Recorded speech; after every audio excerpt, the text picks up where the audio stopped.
Isaac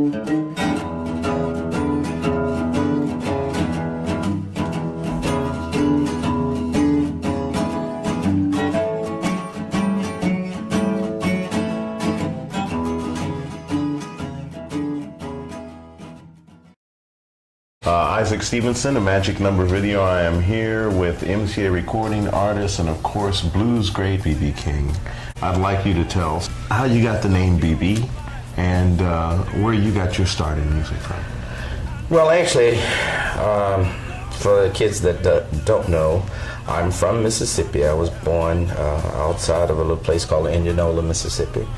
And my musical career started there actually as a spiritual singer, quartet, sing with quartets, and one group that I sing with, we thought was pretty good, called St. John Gospel Singers, and we opened for groups like Sam Cooke and the Soul Stirrers, and then the Spirit of Memphis, the Pilgrim Travelers, which Lou Rawls came from, and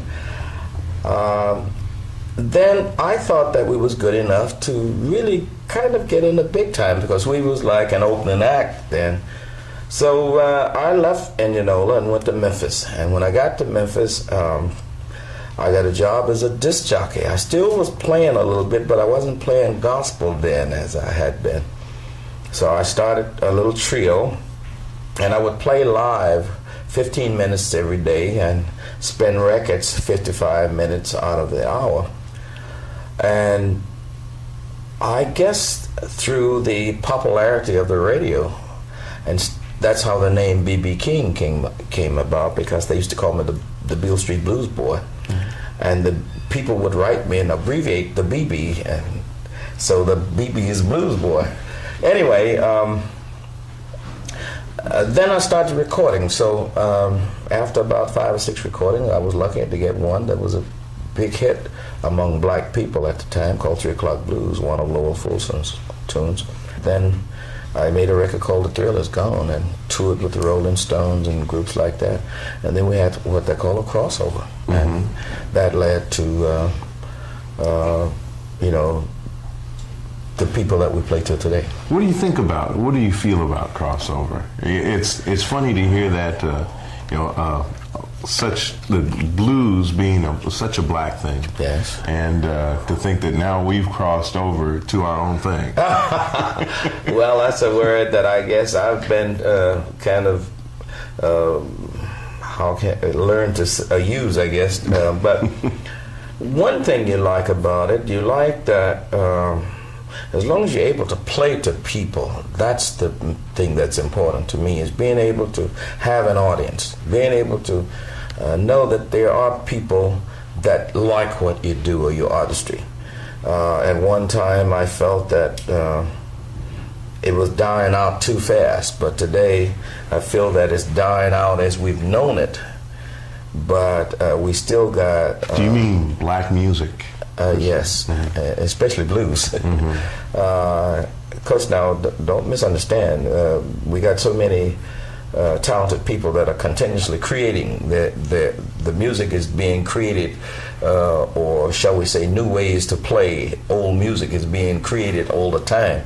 And believe it or not, some very wonderful sounds are coming from it.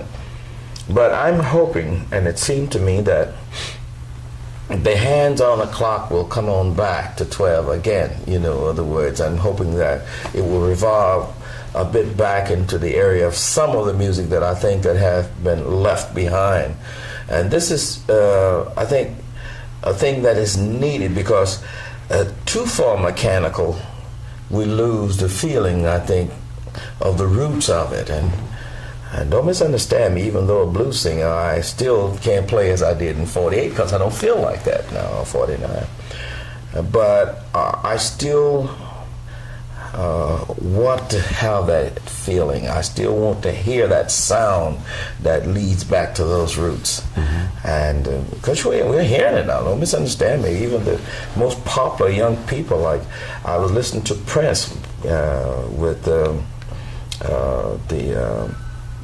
oh gosh, I'm trying to think of that Purple Rain. Purple Rain, mm-hmm. Yeah, very bluesy, very. And when I say very bluesy, that might be a bad word for you know, for young people when they hear it. But it still is. It's very soulful, as they use the word, but still bluesy to me. That's the roots that you still hear. And a lot of the things from like Purple Rain, man, when I hear that, I'm back. I feel like I want to, you know, get back and boogie the old way some, you know. Of course, you know, in hearing Prince today, that you can, and especially with his lead guitar playing, you can hear a lot of B.B. King mix. Well, thank you. But I don't know if they realize it, you know, that they are really hitting back to roots, but that's good. And it seemed to me, though, that a lot of the young, talented people are not ashamed of it, and that's good. That's what's so good.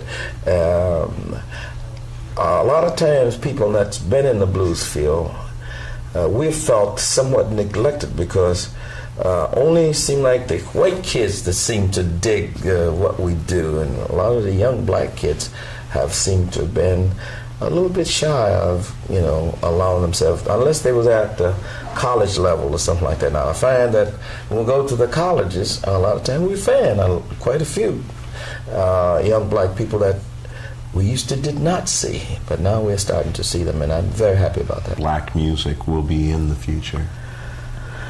The way it's going now, it's going to be hard to tell black from white music or any ethnic group. It seemed to be such a mixture of it at the time.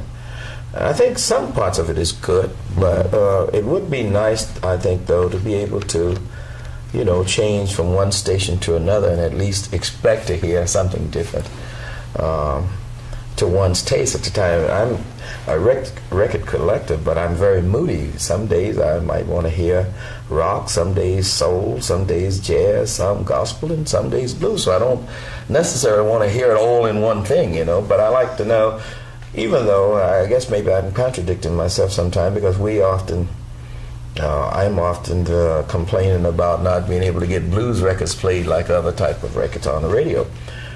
But I do think that the format of the station or wherever it's played at can feature, because we got such a variety of artists that play such a variety of music, till a station can program something and still stay within, you might say, the pattern of which they normally play and still be able to play various artists.